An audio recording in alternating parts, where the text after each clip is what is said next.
Alright, nandito na naman tayong bumabalik with another video. Acquired and upgrade sa customer natin na si Sir Clarence. Sir, maraming salamat po sa inyong suporta at sa tiwala. So ngayon, ito, i-build na po natin yung upgrade mo. So nag-arrive yung unit guys is kahapon. So wala ako sa bahay. Dumating lang ako ngayong araw. So agad-agad i-upgrade na natin to. So guys, ito yung unit natin na AR16 MK8 Bohan. So from the box is the whole unit. This is 80% metal as per description sa manufacturer. So out from the box is my metal na casing na magazine, charger, yung hand grip niya, front grip, tapos muzzle. May additional railings din guys sa gilid. Tapos ito additional attachments, front and rear nylon sights, and then gel bolts. Ito lang yung ano niya guys, yung free. Pero goods naman, dadagdagan natin to para kay customer.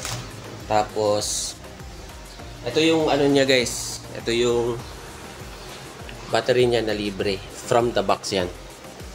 So alright, so ito yung for upgrade natin, M95 spring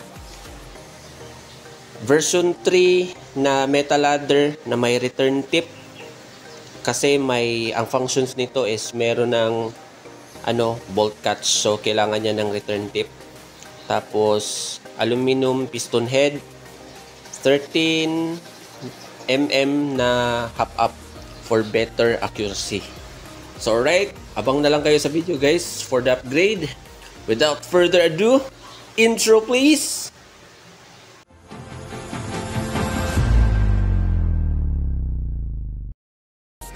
Alright guys, so ito na-split na natin yung gearbox niya. Ito yung kinagandahan niya kasi di ka na magtatanggal ng mga other attachments kasi ito lang yung tatanggalin mo, yung split gearbox niya.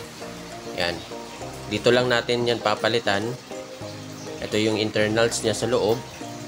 Dito yan yung metal ladder niya at saka nylon na piston head. So papalitan na natin yan ng bago. So ito.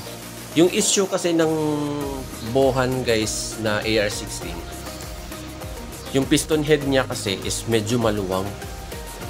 Kailangan natin yan i-upgrade kasi prone yan sa sira kasi nylon lang siya yung stock ha. Ito papalitan natin ng aluminum. Tsaka ito din yung pinaka-trusted na metal ladder na version 3. Papalitan natin yan. So sige, start na tayo guys para diretso-diretso na. Alright guys, nabaklas na natin ang internals. So ito yung papalitan natin. Yung sa loob niya. Itong metal ladder na to. Kung compare mo yung dalawa, ito durable na to siya guys. Compare dito. Kasi mostly yung stock dito yan, natatanggal yan. Tapos mabibiyak to. So luckily, in-advise ko kay customer na Sir Clarence, papalitan natin ng durable. Ito yung aluminum piston na talaga. Ito plastic lang kasi ito eh. So yan, papalitan na natin to. So lagyan natin ng magic grease para good to go na. Wala nang patumpik-tumpik pa. Diretso na upgrade guys. Tapos tuturaan natin si Sir Clarence kung paano i-activate yung mga function ng Bohan AR16. So right, salpak na natin siya guys. Dito. Ito guys oh. Mapapansin nyo guys. Ito na. Meron na siyang goods na yung niya, goods na yung air suction niya compared sa stock. Yan.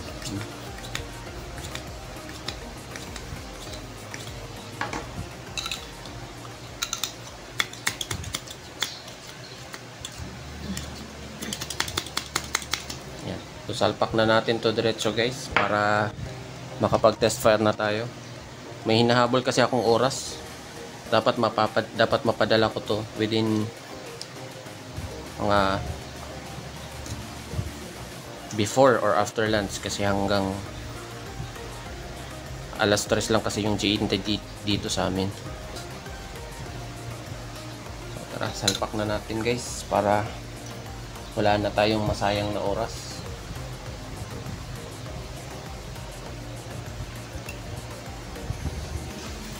So meron tayong test fire mamaya. Nakapag test fire na ako sa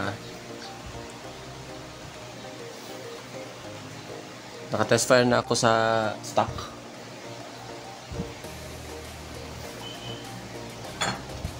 Tapos titignan natin yung result. Salpak na natin dito. Yun. Nga pala guys, additional kaalaman. Kaya pala nagpalit tayo ng return spring kasi meron siyang blowback. At the same time, meron din siyang bolt catch.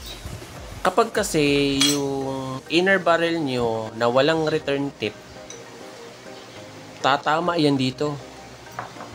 Kaya kailangan siya ng return tip kasi dito yan papasok eh. Yan. Hindi ko alam kung kita nyo ba guys. Yan. Dito kasi yan tatama.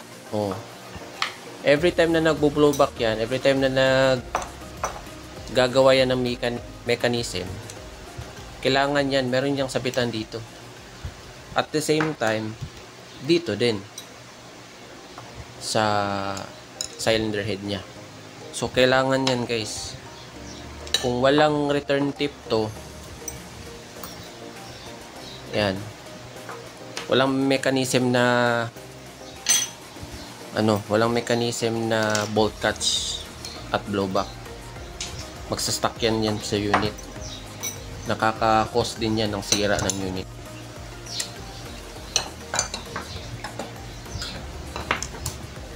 Pala i-salpak muna natin. I-double check muna natin guys kung yung pinaka-importante kasi dito is yung salpakan ng ladder kung maganda ba. Yan. Nakalak yan eh. Ito yung daluyan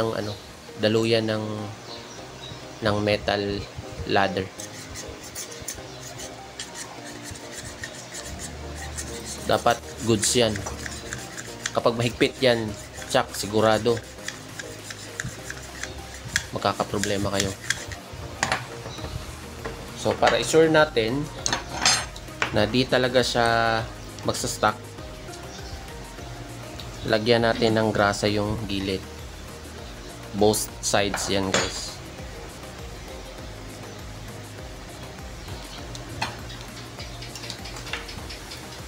Yan ang maipapayo ko sa inyo. Lalong-lalo na mag-upgrade kayo na maselan ng mga units. Mga SLR. Yan. So, wag na nating patagalin guys. Excited na ako sa result. Before and after. Salpak muna natin yung pinaka-importante na bolt. Yan. Maliit yan. Pero malaking part yan sa guys. Malaki ang part niyan sa internals.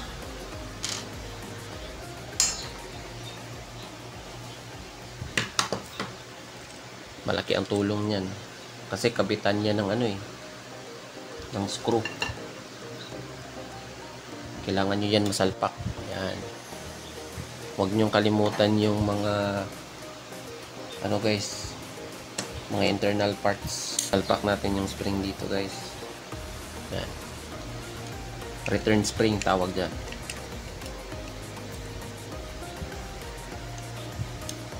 Yan. Right guys, nasalpak na natin ang return spring sa tappet. So pasensya na guys kung madumi yung ano ko, yung kamay ko kasi meron tayong ginawang modifications sa loob. So trapuhan natin. Kailangan natin alagaan yung internals ng metal gears kasi napaka-importante yan. So syempre before natin isalpak si spring is lagay natin yung mga bolts. Ito. Yan. So, sa pagkasalpak nyo nito guys, kailangan nyo lagyan ng bolt dito. Yan.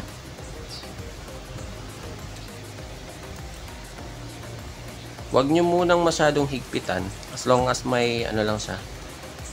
As long as na may kakapitan lang siya. Yan.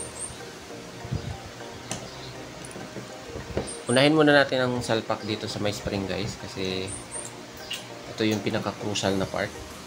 Pagkahawak nyo guys, ganito lang. Hawakan nyo lang dito sa tip tsaka yung tip. Tapos salpak nyo dito sa may maliit na butas.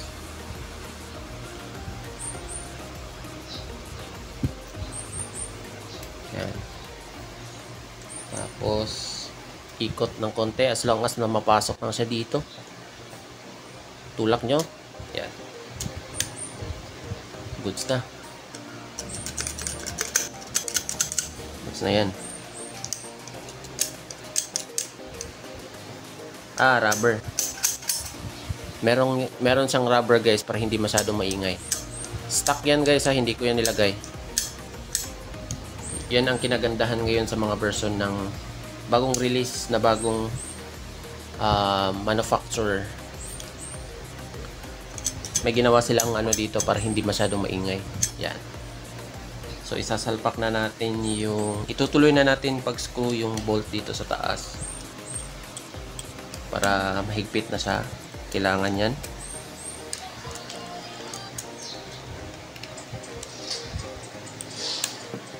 Huwag masyadong higpitan kasi kapag mahigpitan nyo yan, problema yan.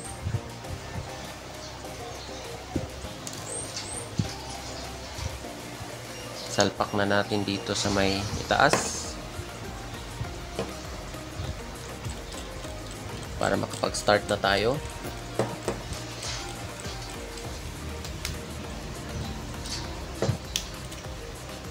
Yan, goods. Dito din sa taas may screw din yan.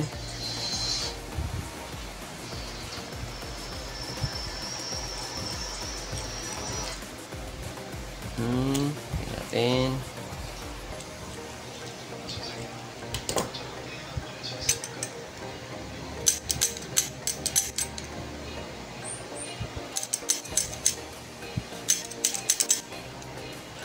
Yung mga importante na mga bolts, huwag niyong kalimutan guys, napaka-importante yan kasi kapag hindi yan mahihigpitan, tatalon yung mga internals niyan. Dapat is mahigpit for the sake sa internals ng unit nyo guys. Right, so ito yung stock spring nya. Ito yung ipapalit natin, M95. Yan guys, maganda na yan guys. So, M95. Yan. Pag nasalpak to, sigurado. Yayay. Maganda na to eh. Alright guys, wag nyo munang hihigpitan to. Kasi, di malalak yung spring guide eh. Kailangan natin siya i-loose ng konti yung screw. Salpak na natin yung spring.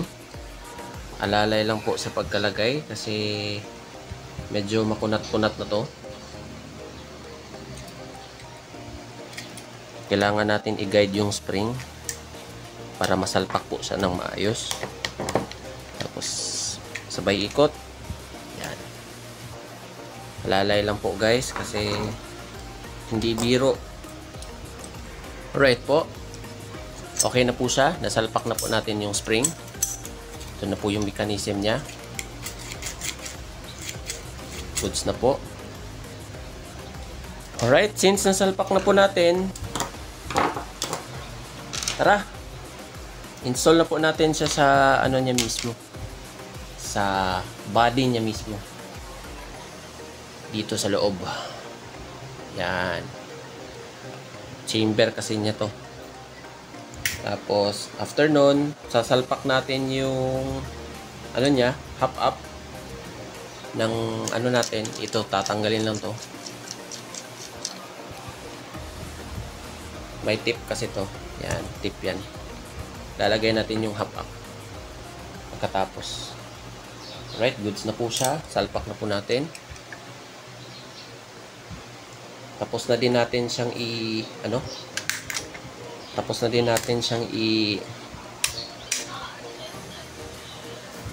yan, salpak na po. Right, goods na. Goods na yung internals.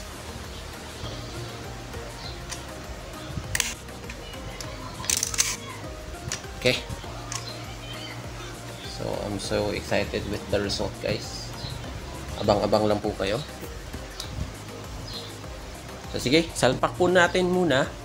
Tapos, after nun, sasalpak natin yung hop up na 13mm. Pause ko muna kayo, guys, ha. Alright, guys, so far nakabilek na tayo. So, hindi ko na lang pinahaba yung video, guys. Dito sa loob is may in-install akong hop up para kay Sir Clarence. Yan, goods na yan, guys. Nakatono na din yan. Sarap na ng tira niyan. So, abang-abang na lang po kayo for the test fire. So, as you can see, ito yung mga parts na pinalit natin. Ito yung stock. Ito yung daling masira, guys. Promise. Naka-nylon siya. And then, ito yung stock spring na M60. So, pinalitan na din natin sa loob ng M95. So far, meron tayong modification na ginawa sa loob. Nagpaalam ako sa customer ko. So far, hindi pa siya nag-reply. So, tinuloy ko na para at least maganda yung resulta. So, alright guys, test fire na tayo. Before and after. Alright. Alright guys, test fire natin ng unit ni Sir Clarence. So, yung key features nito is meron siyang auto prime. Alright. So, sasalpak mo lang yung yung magazine, magpa-prime na siya agad. Yan. Test fire natin. Okay. So, test fire na natin siya. Right. Single shot. 251. Second. 255. 254. 267. 254. Alright. Yun lang po. Alright guys. Test fire para sa unit natin na AR-16 upgraded. Right. Single shot. 326. 330. Yan. 311. 303. 330. 312. 294. 305. 304. Standard yung niya guys, nasa mga 315 to 320 FPS. So, test fire naman natin yung accuracy niya kasi naka-hop up na to. I-install natin yung 13mm riser hop up. So, right guys, andito na tayo sa labas. Ito yung unit ni Sir Clarence. So, for accuracy test fire na po natin. Full auto na agad to guys para di na mahaba yung video. So, full auto. Mabigat yung unit na to. Hayop nito. Alright, test fire, full auto.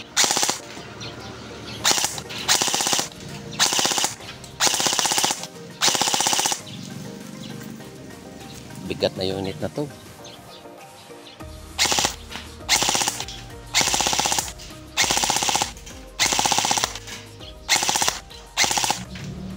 Grabe guys, nabibigatan talaga ako sa unit to. Pero so far okay na po yung tapo niya.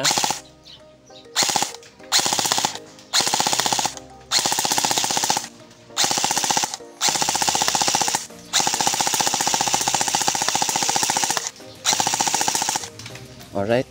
So, yun lang po. Maraming salamat. So, ayun lang po, no? So, maraming salamat po sa panonood. At sana po ay satisfy po kayo sa ginawa kong upgrade.